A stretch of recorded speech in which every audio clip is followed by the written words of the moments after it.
I started writing Colour My Story books for my own daughter who was experiencing difficulty with change.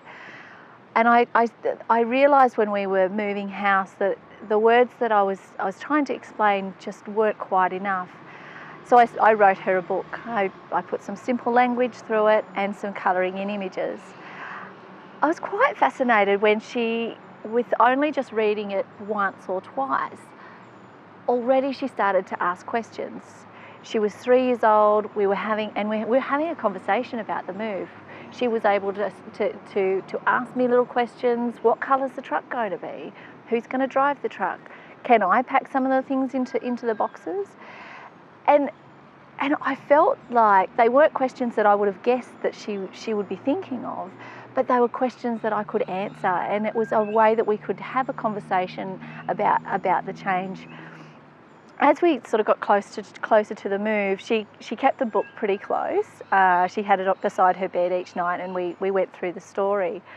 And I didn't realise the massive impact that book was having on her until the day we moved into our new house.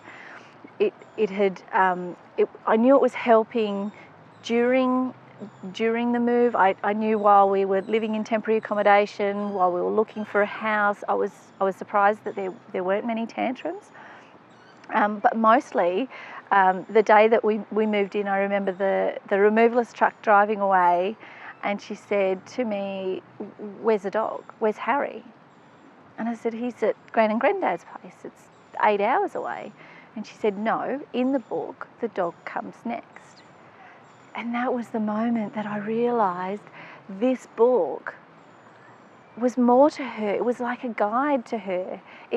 She was using it. She was reading it each night, and she was ticking off the things that were happening, page by page. And she was okay about the change. She was okay about our move because of the book. And that's when I started to think, wow, the one little story has made such an impact on my family life. I wonder if there are other families who would also appreciate a book like this. And so began the Colour My Story moving house book, which led into the Colour My Story starting school book, starting preschool book, having new baby books. And that was how I got to start writing these little books for children about change.